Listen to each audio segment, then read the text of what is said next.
वैसे तो सरकार गरीबों के लिए तमाम तरह की योजनाएं संचालित कर रही है, लेकिन उन सरकारी योजनाओं का क्या लाभ वास्तव में जरूरतमंद को नहीं मिल पा रहा है। मिलीभगत के कारण गरीब 2 जून की रोटी के लिए दर दर भटक रहे हैं, जबकि जिन लोगों को जरूरत नहीं है उन्हें सरकारी योजनाओं का लाभ दिया जा रहा है। ग्रामीण क्षेत्र में बड़ी संख्या में ऐसे गरीब निवास करते हैं जिन्हें सरकारी योजनाओं का लाभ नहीं मिल पा रहा है। मामला छाता ब्लॉक के चंदौरी गांव के अंतर्गत नगला सपेरा बस्ती का है। यहाँ के निवासियों के पास में ना तो जमीन है, ना ही रहने के लिए पक्का मकान है और ना ही रोजी रोटी का कोई सहारा है। यहाँ पर रहने वाले सपेरा जाति के लोग इन सभी सुविधाओं से बहुत दूर हैं और गुजर बसर कर अपना जीवन यापन कर रहे हैं। इस मामले की यह लोग कई बार ग्राम प्रधान व क्षेत्रीय राजनेता को अवगत करा चुके हैं, सरकारी योजनाओं को लाभ दिलाने की गुहार लगा चुके हैं, लेकिन अभी तक इन व्यक्तियों के रहने के लिए जमीन और ना ही छत और ना ही रहने के लिए आवास मिला है। महिला पुरुष अपनी रोजी रोटी के लिए दर दर भीख मांगकर गुजारा कर रही हैं। ग्रामीण भीख नहीं देते हैं तो शहर का रुख ले लेती हैं और उसको भी सरकार के द्वारा इन लोगों से छीन लिया गया है। जानकारी कराने पर बताया कि इनके पास रोजी रोटी का कोई सहारा नहीं है। सुबह को घर से निकलती हैं और शाम तक भीख मांगने के बाद रोटी बनाती हैं। यही उसकी रोज की दिनचर्या है। सरकार गरीबों के लिए तमाम योजनाएं बना रही है, लेकिन सभी योजनाएं कागजों तक ही सीमित हैं। सरकारी योजनाएं कागजों से निकलकर जरूरतमंदों को कब नसीब होंगी। अभी हाल ही में हुई 4-5 दिन की भारी बारिश ने गांव चंदौरी के सपेरा बस्ती का क्या हाल किया है, देखिए खास रिपोर्ट। जी बताएं आपका नाम। अजय सिंह। गांव कौन सा? चंदौरी यही गांव है। तो बताएं, जो ये आपदा आई है, सपेरे लोग जो व्यक्ति हैं, तो क्या कुछ इनके लिए व्यवस्थाएं की गई है? ये बहुत दर्दनाक घटना हुई है साहब। 2 रातों में मतलब सोते हुए लोग मकान में दबे हैं और इस संबंध में हमारे गांव के जो प्रधान हैं और जो सम्मानित व्यक्ति हैं, सब पूरे गांव का इनके लिए सहयोग है। एसडीएम साहब से भी कल मिले थे और यहाँ पर नायब तहसीलदार आई थी। उन्होंने इनको वैकल्पिक व्यवस्था की है इनकी, वहाँ से जो पूरा जो नंगला है सपेरों का वो खाली करा दिया गया है और जगह जगह जो सुरक्षित जगह है उन पर इनको पहुँचा दिया गया है। राशन वाले से कह दिया गया है कि राशन की व्यवस्था राशन कोटे से हो रही है और जो भी आवश्यकताएं हैं गांव बस्ती उसके लिए पूरी लगत तैयार है। अच्छा, अब मकानों की व्यवस्था कैसे की जाएगी? मकानों की व्यवस्था ये, एक तो वो चारागाह की जमीनों से मकान, कोई सरकारी सुविधा इनको नहीं मिल सकती है, इसलिए कोई जमीन की प्रधान जी से कहा गया है कि वो तलाश रहे हैं। जो भी ग्राम सभा की सुरक्षित जमीन मिलेगी आबादी की, उसमें इनके प्लॉटों की व्यवस्था की जाएगी। अच्छा, अब जो यहाँ ये रह रहे हैं, ये किसका मकान है? ये पंचायत घर का मकान, पंचायत घर है ये। हाँ, और पंचायत घर पर ये इसलिए वैकल्पिक व्यवस्था आई है तो कि जहाँ ये कोई खतरा मतलब जान हाल की कोई माली मतलब हानि ना हो, इस वजह से इनको सुरक्षित जगह पर पहुंचा दिया गया है। तो कब तक इनको रहना पड़ेगा? जब तक ये मौसम जब तक खुल नहीं जाता, जब तक वहाँ महफूज नहीं हो, तब तक यहीं रहेंगे वो। क्या नाम है आपका? मेरा नाम जी रमेश नाथ। कहाँ के रहने वाले हो? चंदौरी के।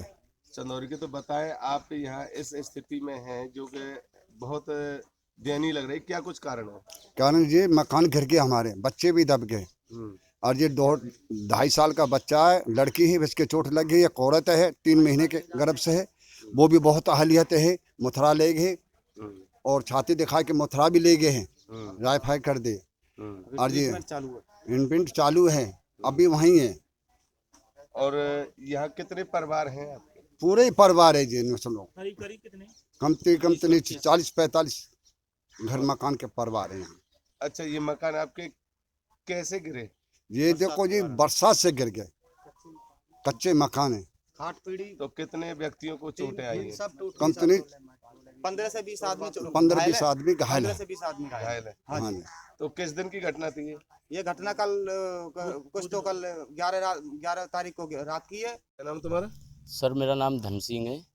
तो बताएं, कहाँ के रहने वाले और क्या घटना हुई? गांव निवास चंदौरी के रहने वाले हैं सर। ये जो भारी वर्षा होने से आप देख रहे हैं पीछे भी, इस तरफ भी जो भारी वर्षा, पहले भारी वर्षा हुई थी, जो इनके 3 मकान तो पहले गिर चुके थे, जो तिरपाल लगे हुए हैं आपके पीछे। और जो अब बरसात हुई है, इसमें एक लास्ट एक घर बचा था, उसमें लड़के की शादी करी थी, 4 महीना हुए थे। उसमें लड़का और लड़के की घरवाली सोई होती, रात के 3 बजे मकान ये गिर पड़ा। जो उनके गिरने के ऊपर ये जो दहेज का सामान है सब खत्म। उनकी बहुत गंभीरता हालत है। अभी एम्बुलेंस से निकाल के लेके आए हैं। आपने जो फोटो तस्वीर खींचा उन लोगों का, अभी खाट में बहुत सीरियस पड़े हुए हैं। तो इनके पास खाने को राशन तो सरकार की तरफ से मिल रहा है, पर इनके पास जो भी सामान था वो सब ढहस में खत्म हो चुका है। इनको कुछ सरकार की तरफ से इनको व्यवस्था मिलनी चाहिए। खाट पीढ़ी जो भी सामान था इनका रहने का, वो बिल्कुल ही खराब हो चुका है। और खुद आप देखिए, आप नजर मार के अच्छा, चारों तरफ। अधिकारियों से इस विषय में शिकायत की गई है? पहले जो मकान गिरे थे, मैंने खुद ने एप्लीकेशन एसडीएम के पास तहसील में देकर आया था। अब भी कोशिश हो रही है, लगातार कोशिश जारी है। अब भी तहसील में, एसडीएम के पास, प्रधान के पास तो व्यवस्था और खाने पीने की व्यवस्था हो रही है। और ये बोला गया कि ये गौचारे की ज़मीन है, जिसमें हम इतने दिन से कम 50 साल से रह रहे हैं, और हर बारिश में मकान बनते हैं और गिर जाते हैं। हर साल हमारा गरीब आदमियों का सर नुकसान होता है। अब कोई अधिकारी छाता तहसील से यहाँ सर्वे करने के लिए आया? सर्वे को अधिकारी भी आए, और रात में एम्बुलेंस गाड़ी वगैरह, रास्ता भी ना था, हर व्यवस्था हो रही है। अब बोला गया है कि आपको जगह यहाँ से अलग दी जाएगी। हमारी भी मांग यही है सरकार से कि हमको यहाँ से गौचारे से हटा के गांव समाज जगह दी जाए, उसमें जैसे हमारे बच्चों का भी भविष्य बन जाए और हमारा भी भविष्य सही रहे। इसमें हम नरक में पड़े हुए हैं सर। आप पीछे देखो, पानी कितना भरा हुआ है। स्कूल नहीं जाते हैं यहाँ, स्कूल भी जाने को लिए रास्ता नहीं है। तो हमारी मांग यही है सरकार से कि जो नुकसान हुआ है हमारे पास कोई खेती नहीं, कोई नौकरी नहीं, कोई सर्विस नहीं है हमारे पास में, जिससे हम कोई नौकरी हो या खेती हो जिससे हम पूर्ति कर लें। हमारे पास क्या चीज़ है, पहली क्लास में जो बच्चे पढ़ते हैं तो उसमें भी सात सपेरा आती है। हम सपेरा जाति से आदमी है, और हमारे पास क्या है, पहले सांप पकड़ते थे, धंधा चालू था। अब सांप गवर्नमेंट ने बंद करवा दिए। अब यही जड़ी बूटी इधर उधर से मांग लाते हैं, मेहनत मजदूरी कर लेते हैं, खा लेते हैं सर। अब ऐसी बारिश में वही राशन था, किसी के घर में 5 किलो, किसी घर में 4 किलो, वो भी खा गए। तो सरकार की तरफ से मदद हो रही है, पर हमारी मांग ये है सरकार से कि हमें अस्थायी रूप जगह गांव समाज जगह में बसाए जाएं। क्या नाम तुम्हारा? राममती, राममती कहाँ के रहने वाली है? चंदौरी के गांव नवासी, तो कौन बरादरी हो? सपेरे। तो बताइए क्या घटना हुई है? घटना ये हुई थी सर, जो रोज बारिश पड़ रही थी, 3-4 दिन थे, लगातार बारिश हो रही थी। उसमें धीरे धीरे सब मकान, घर, ये सब घटना हुई थी साहब। इसमें बहू बच्चे सो रहे थे, लड़के बहू। अब पता ना सर, हम भी सो रहे थे, रात में क्या पता था। अब रात में तो रात ही होती है सर, सोए मरे एक हो जाते हैं। और उसमें घटना हुई थी सर, जैसे लड़के ने आवाज़ लगाई थी, जो हम भाग के पहुंचे तो कमरा उसके ऊपर गिराया था साहब। जितना भी सामान है, ये कच्चे मकान है, जितना भी टूट फूट है, सब रोज बारिश की वजह से हो रही थी। तो ये जो सामान है, ये शादी का मिला हुआ बताया जा रहा है? हाँ, सब दहेज का सामान है। लड़के की शादी 4 महीने हुए थे, सारा सामान टूटा होता खत्म है। तो 4 महीने शादी को हुए, ये दहेज का सामान है जो हाँ, टूटा हुआ दहेज है। का सामान है तो सर। ये जो मकान गिरे हैं, ये बारिश से गिरे हैं? बारिश से गिरे हैं तो अब आपका जीवन यापन कैसे चल रहा है? खाने पीने की व्यवस्था कैसे हो रही है? सर। पूजे मत ना, डीलर की तरफ से आता है खाना पीना। तो राशन डीलर की तरफ से आपको खाने हाँ सामान सर, दिए? डीलर की तरफ से आता है। तो अब कैसे करोगे, आगे कैसे करोगे अपना जीवन यापन? अब सरकार से मदद मांगेंगे सर, जो कुछ करेगी सरकार करेगी। जो छोटे छोटे बच्चे हैं, इनको पालना काफी समस्या का सामना करना पड़ेगा। सबको अब देखो सर, छोटे छोटे बच्चे हैं, इनको समाधान आप सरकार ही करेगी, जो कुछ करेगी। क्या नाम है तुम्हारा? जी यशपाल, कहाँ के रहने वाले हो? ग्राम चंदौरी। तो बताएं क्या घटना हुई आपके साथ? सर घटना ये हुई थी कि वहाँ हमारे यहाँ बारिश की वजह से मकान भी गिर गए। उसमें सर 2-4-6 क्या नाम है, बच्चे भी हैं, औरतें भी हैं, और बड़े बूढ़े भी हैं, वो दबे भी हैं। कुछ लोग तो गंभीर रूप से घायल भी हैं, और कुछ लोग उनका ट्रीटमेंट चालू है। तो कब की घटना थी ये? ये घटना सर 9 तारीख को है, 9 तारीख की रात को और 10 तारीख की रात को। कितना नुकसान हुआ? नुकसान जी कम से कम 7 से 8 घर तो पूरी तरह से बिल्कुल खत्म ही है, और बाकी के जो कुछ हैं वो भी गिरने वाले हैं। 1 से 2 दिन में वो भी गिर जाएंगे, चटके हुए हैं, उनमें दरार पड़ चुकी है, कच्चे मकान है। चोटें कितने व्यक्तियों को आई?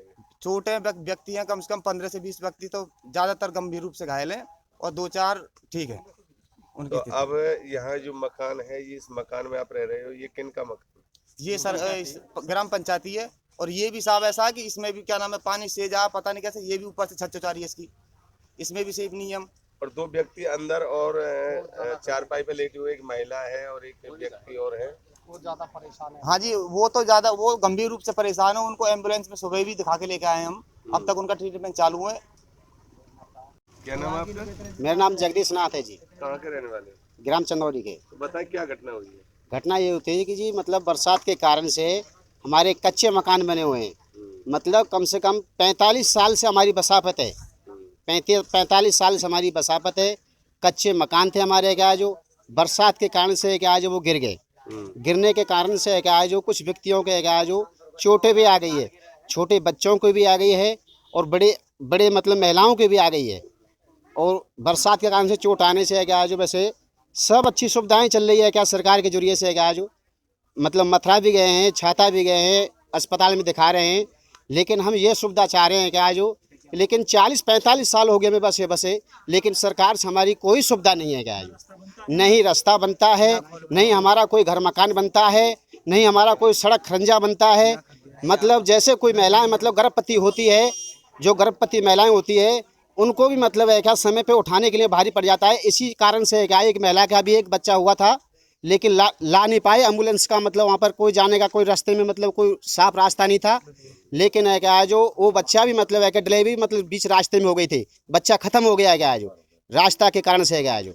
और हमारे लिए ये सुविधा चाहिए कि लेकिन हमारे लिए ज़मीन चाहिए है क्या, हमारे बसने के लिए निश्चित ज़मीन चाहिए है क्या जो, क्योंकि ये गौचारे की ज़मीन बताते हैं क्या जो सभी पटवारी लोग है क्या जो ये सब मतलब ये कहते हैं कि ये गौचारे की ज़मीन इससे आपका कोई सुविधा नहीं होगी, क्योंकि हमारे दादा जैसे मर गए यहाँ पर, हमारे बाप मर गए, हम भी बड़े बूढ़े हम मरने को जा रहे हैं, हमारे नाती बेटा भी मतलब सब कुछ परिवार बढ़ रहा है, लेकिन हमारे लिए सरकार से कोई सुविधा नहीं है। लेकिन अब सरकार से हम प्रार्थना करके यही सुविधा चाहते हैं कि लेकिन हमारे लिए क्या है जो मतलब ग्राम समाज ज़मीन हमारे गाँव के अंदर में है तो लेकिन हमारे लिए ज़रूर है क्या जो मिलना चाहिए क्या है। कभी आपने प्रधान से इस विषय में बात की? जी प्रधान तो है क्या जो बहुत हुए थे क्या जो अब देखो 40-45 साल से बसाफत है तो देखो 5 साल की योजना होती है, प्रधान कितने बदल चुके। अगर जो प्रधान के अगर ये कब्जे की बात होती तो मतलब प्रधान कुछ नहीं कुछ तो हमारी सुविधा करते, क्योंकि लेकिन ज़मीन में मतलब है क्या है जो प्रधान का भी मतलब कोई अधिकार नहीं है कि जो कि उसमें गौचारे की ज़मीन में बना सकते हैं क्या है जो। अच्छा, जैसे कि अब आप बेघर हो चुके हो तो आपके लिए खाने की सामग्री, खाने पीने का आइटम कहाँ से मिल रहा है? जी ये कोटे से मिला है क्या है जो हमारे लिए खाने पीने की व्यवस्था है क्या है जो मतलब है क्या 3 कट्टे अनाज आ चुके हैं, 4 कट्टे है क्या जो चावल के भी आ चुके हैं, खाने की व्यवस्था है क्या जो ठीक है, कोई दिक्कत नहीं खाने में है क्या है जो। और लेकिन थोड़े से क्या जो बच्चे भी थोड़े दुखी बीमार चल रहे हैं, लेकिन हमारे लिए डॉक्टर की भी व्यवस्था करी जाए।